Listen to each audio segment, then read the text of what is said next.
Hello there kids! Today we are going to learn about whole numbers. And at the end of today's lesson, you should be able to give the value and place value for a digit in a decimal fraction, and also solve quantitative aptitude problems related to place value. Now in part 3 of our lesson on whole numbers, we learned that creating large numbers such as millions and billions and understanding place value is very important. We equally learned how to sum using place values in given range of numbers. So now we know that place value helps us understand how to solve basic mathematical problems. But did you know that there are also decimal place values? In this lesson, we will learn about decimal place values and how to read them. Aisha went to the bookstore to buy some writing materials at the cost of 125 naira 25 kobo. She knows the value of the first 3 numbers, that's 100, 2 tens and 5 ones.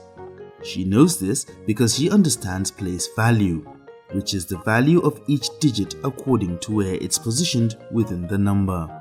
But what about the 0.25? How do you read 0.25? We read the place value of a number that comes after the decimal point differently. Remember, the decimal point is the dot that comes after the ones place.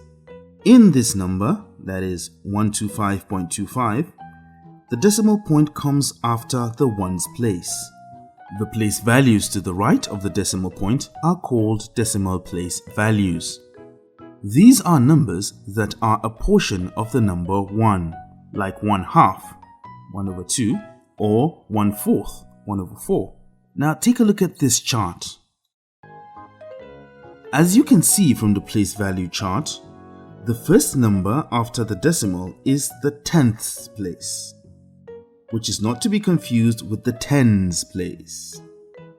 Then comes the hundredths place, followed by the thousandths place and the 10,000ths place, and so on and so forth. You might notice that the place value on the left is quite the same as the place value on the right, except for the th added to the right place values, which makes them different from the left place values.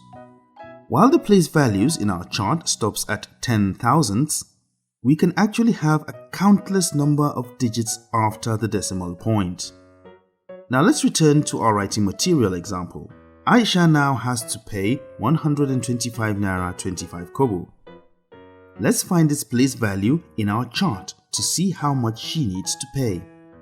What we have from the left values, 100, 2 tens and 5 ones. And the values after the decimal point will read as follows: 2 tenths and 5 hundredths. The values can also be written in fraction form, such as 2 tenths equals 2/10 and 5 hundredths equals 5/100. Decimal forms of the values are 2/10, which is 0.2, and 5/100, which is 0.05. Other examples are 1/1000, which is 0.001, and 3/1000, which equals 0.003. Now let's try some examples. What is the place value of decimals 0.678? Now let's do this together. The place value of 6 is 6/10, which is 6 tenths. The place value of 7 is 7/100, which is 7 hundredths. The place value of 8 is 8/1000, which equals 8 thousandths. Did you get that? Well, I hope you did, as we have now come to the end of today's lesson. Today, we have learned how to give place value to numbers after the decimal point, and that the decimal numbers are expressed by adding th to tens, hundreds, thousands to become tenths, hundredths and thousandths. So now it's time to test your knowledge to see what you have learned so far.